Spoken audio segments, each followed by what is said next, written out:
ये आकाशवाणी रायपुर है। छत्तीसगढ़ी समाचार बुलेटिन के संग प्रथा शुक्ला के जय जोहार। अब सुनाओ आज के प्रमुख समाचार। प्रदेश में काली महतारी वंदन सम्मेलन के आयोजन करे जाही। प्रधानमंत्री हा एक कार्यक्रम ले ऑनलाइन जुड़ के लोगन मन ला करही संबोधित। मुख्य निर्वाचन पदाधिकारी रीना बाबा साहेब कंगाले हा लोकसभा चुनाई बर सबो रिटर्निंग और सहायक रिटर्निंग अधिकारी मन ला जरूरी तैयारी ला तुरते पूरा करे के दे निर्देश।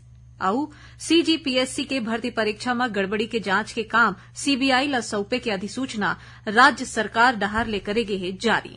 अब समाचार विस्तार ले। प्रदेश में काली रायपुर समेत सब्बो जिला मुख्यालय, ब्लॉक मुख्यालय और नगरीय निकाय क्षेत्र में महतारी वंदन सम्मेलन के आयोजन करे जाही। प्रधानमंत्री नरेंद्र मोदी हा एक कार्यक्रम ले ऑनलाइन जुड़ के लोगन मन ला संबोधित करही। उन्हें मुख्यमंत्री विष्णुदेव साय हा रायपुर में होए वाले मुख्य समारोह में शामिल हुवैया है। काली महतारी वंदन योजना के चलत माई लोगिन हितग्राही मन के खाता में पहली घाव पैसा डाले जाही।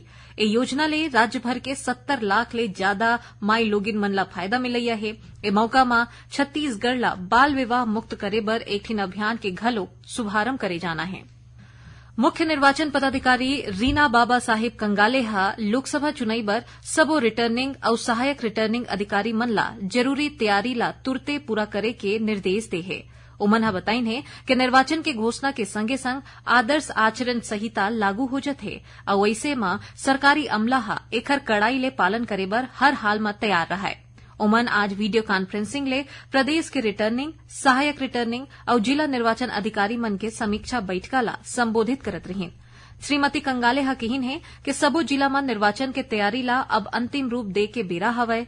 ओमन हा भारत निर्वाचन आयोग कोती ले डाक मतपत्र संबंधित नवा संशोधन के उल्लेख करत हुए बताइन कि अब 85 बछर या फिर ज्यादा उम्र के मतदाता मन ला डाक मतपत्र ले मतदान के सुविधा दे जाही। पहली 80 बछर या फिर एकर ले ज्यादा उम्र के मतदाता मन ला ए सुविधा दे जा रही से अब एकर अलावा पहली जैसे दिव्यांग मतदाता मन ला डाक मतपत्र ले मतदान के सुविधा जारी रही।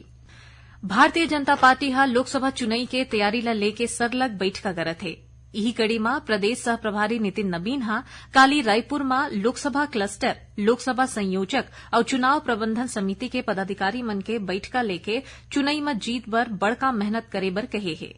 ए मौका में भाजपा प्रदेश अध्यक्ष किरण सिंह देव हा कहिन है कि प्रदेश में भाजपा के पक्ष में सकारात्मक वातावरण हवय और पदाधिकारी मन पूरा गंभीरता के संग काम बुता करे।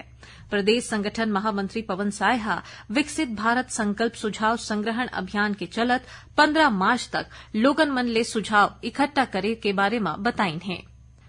छत्तीसगढ़ में राजस्व न्यायालय के आधुनिकीकरण के काम होही। एकर चलत राजस्व न्यायालय ला कंप्यूटरीकृत करे के संगे संग इंटरनेट ले जुड़े के सुविधा दे जाही। एकर अलावा भूइयां संबंधित जानकारी ला ऑनलाइन उपलब्ध कराए बर काम करे जाही। Digital India land record modernization program के चलत होए बैठका में ए महत्वपूर्ण और बड़का फैसला लेके है। छत्तीसगढ़ लोक सेवा आयोग पीएससी के भर्ती परीक्षा में गड़बड़ी के जांच के काम ला राज्य सरकार हा सीबीआई ला दे दे है। एकर बारे में सरकार कोती ले अधिसूचना जारी करे गे है। सरकार हा ब्यूरो ला ईओडब्ल्यू एसीबी में दर्ज एफआईआर के संगे संग पीएससी घोटाला में दर्ज एक और एफआईआर ला सीबीआई ला ट्रांसफर कर दे है। उन्हें ब्यूरो ला ए मामला के जांच बर पूरा छत्तीसगढ़ में कार्रवाई करे के घलोक अनुमति मिल गई है। छत्तीसगढ़ पुलिस हा हिदायतुल्ला राष्ट्रीय विधि विश्वविद्यालय नवा रायपुर अटल नगर के बीच नवा आपराधिक कानून के प्रशिक्षण बर एमओयू करे गे है। ए मौका में मुख्यमंत्री विष्णुदेव साय और उप मुख्यमंत्री विजय शर्मा मौजूद रहे। मुख्यमंत्री हा उम्मीद जताए है कि नवा कानून बने ले राज्य में बड़का सुधार होही। नवा आपराधिक कानून में छत्तीसगढ़ के पुलिस अधिकारी मन ला प्रशिक्षण दे जाही। कार्यक्रम में विशिष्ट अतिथि के रूप में मौजूद केंद्रीय गृह मंत्रालय भारत सरकार कोती ले कानून में संशोधन पर गठित समिति के अध्यक्ष प्रोफेसर रणबीर सिंह हा नवा कानून के ड्राफ्ट तैयार करे और एला लागू कराए के संबंध में मौजूद अधिकारी मन ला महत्वपूर्ण जानकारी देन। छत्तीसगढ़ी समाचार बुलेटिन आप मन आकाशवाणी रायपुर ले सुनत हव। छत्तीसगढ़ के खबर ले है आपकी वास्ता और खबर के विश्वसनीयता ले है हमार वास्ता। आकाशवाणी समाचार रायपुर के प्रादेशिक समाचार बुलेटिन के संगे संग हमार समसामयिक कार्यक्रम आप रेडियो के संग अपन मोबाइल में घलो सुन सकत हो। आकाशवाणी समाचार फेसबुक, ट्विटर और यूट्यूब में घलो हावय। हमार फेसबुक पेज हरे Chhattisgarh news on AIR, Twitter handle CGAIR news और हमार यूट्यूब चैनल हरे छत्तीसगढ़ AIR न्यूज। तो अब रेडियो के संगे संग आपके मोबाइल के माध्यम ले हम आप तक पहुंचत हन। छत्तीसगढ़ के हर खबर पर सुनत रहो आकाशवाणी समाचार। अब आगू बढ़बो बाची समाचार को थी। राज्य सरकार हा EOW में उलटफेर करत हुए DIG प्रखर पांडे और SP पंकज शर्मा समेत 3 झिन अधिकारी मन ला वापस बुलात हुए ओखर सेवा PHQ ला सौंप दे हे। ओकर बलदा में 2 झिन IPS, राज्य पुलिस सेवा के 8 झिन अधिकारी और 15 झिन इंस्पेक्टर मन के प्रतिनियुक्ति में EOW में पदस्थ करे गे हे। भारतीय जनता पार्टी हा रायपुर के कुशाभाऊ ठाकरे परिसर प्रदेश कार्यालय ले मैं हूं मोदी का परिवार कैंपेन के शुभारंभ करे। ए बेरा में प्रदेश भाजपा सह प्रभारी नितिन नवीन और भाजपा प्रदेश अध्यक्ष किरण सिंह देव के अलावा आने पदाधिकारी और प्रदेश के सबो लोकसभा क्षेत्र के पार्टी प्रत्याशी मन मौजूद रहे। कैंपेन के शुभारंभ में भाजपा सांसद संतोष पांडे हा पत्रकार मन ले गोट करत कहीन कि भाजपा हा पूरा प्रदेश ला अपन परिवार मानथे और उही चिंता ला लेके एक कैंपेन ला चलाए गे हे। उमन कहीन है कि वसुधैव कुटुम्बकम के भावना ला लेके प्रदेश में रहैया जरूरतमंद परिवार ला अपन परिवार मान के काम करत है। आकाशवाणी केंद्र रायपुर के प्रादेशिक समाचार एकांश डहार ले भारत विकास डायरी कार्यक्रम के तहत आज बस्तर संसदीय क्षेत्र के बारे में जानकारी दे जाही। एकर प्रसारण ला आज रतिहा 8 बजे ले करे जाही। जिला छत्तीसगढ़ के जम्मू आकाशवाणी केंद्र हा एके संग्रह प्रसारित करही। ए कार्यक्रम ला प्राइमरी चैनल और FM दोनों चैनल में सुने जा सकत है। शिक्षक सीधी भर्ती में शिक्षक पद पर उम्मीदवार मन के 5वां चरण के ऑनलाइन काउंसलिंग आज ले शुरू हो गए है, जो उनके काली तक चलही। ए काउंसलिंग में कुल 1021 जिन अभ्यर्थी मन ला शामिल करे गए है। दस्तावेज के सत्यापन 9 ले 11 मार्च तक के बीच में होही। उन्हें सहायक शिक्षक पद पर उम्मीदवार मन बर चौथा चरण के ऑनलाइन काउंसलिंग के आज आखिरी दिन रहीस।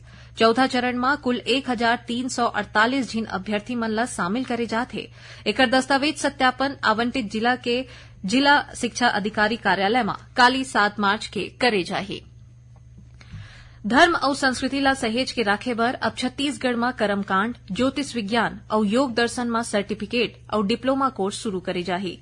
ये फैसला रायपुर में हुए छत्तीसगढ़ संस्कृत विद्या मंडलम के बैठका में ले गिस। शिक्षा मंत्री बृजमोहन अग्रवाल हा घलो ए बैठक में शामिल हुई। बैठक में बताया गिस कि डिप्लोमा कोर्स के संचालन अवैया सत्र ले ही शुरू हो जाही।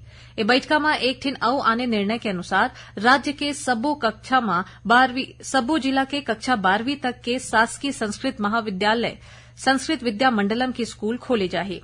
उन्हें शिक्षा मंत्री हा राज्य ओपन स्कूल साधारण सभा के बैठका घलोलीन। एमा कतकोन महत्वपूर्ण फैसला लेगिस, जेमा श्री अग्रवाल हा कहीन है कि ओपन स्कूल ले पढ़ैया लइका मन बर हर शनिवार और इतवार के ऑनलाइन कक्षा लगाए जाही। संगे संग राज्य ओपन स्कूल के परीक्षा ला अब साल भर में 3 घाव आयोजित करे जाही। बैठका में शिक्षा मंत्री हा 50 जिन लइका मन ले कम संख्या वाले केंद्र ला बंद करे के घलो निर्देश दीन है। मुख्यमंत्री विष्णुदेव साय हा प्रदेश में चेट्री चंद्र महोत्सव में सरकारी छुट्टी के घोषणा करे है। मुख्यमंत्री हा काली रायपुर में चेट्री चंद्र महोत्सव समिति और संपूर्ण सिंधी समाज छत्तीसगढ़ कोती ले होए अभिनंदन समारोह में शामिल हुई। अपन संबोधन में मुख्यमंत्री हा कहीन है कि देश ला आगू बढ़ाए में सिंधी समाज के बड़का योगदान हवय, चाहे व्यापार के क्षेत्र होवय या फिर राष्ट्रभक्ति के बाद सिंधी समाज हा हमेशा ले आगू रहे है। आखिर में प्रमुख समाचार एक घाव फेर। प्रदेश में काली महतारी वंदन सम्मेलन के आयोजन करे जाही। प्रधानमंत्री हा एक कार्यक्रम ले ऑनलाइन जुड़ के लोगन मन ला करही संबोधित। मुख्य निर्वाचन पदाधिकारी रीना बाबा साहिब कंगाले हा लोकसभा चुनाई बर सबो रिटर्निंग और सहायक रिटर्निंग अधिकारी मन ला जरूरी तैयारी ला तुरते पूरा करे के दिन निर्देश। और CGPSC के भर्ती परीक्षा में गड़बड़ी के जांच के काम CBI ला सौंपे के अधिसूचना राज्य सरकार डहार ले करेगे है जारी। एक रे संग छत्तीसगढ़ी समाचार बुलेटिन इहे सिरावत है। जय जोहार।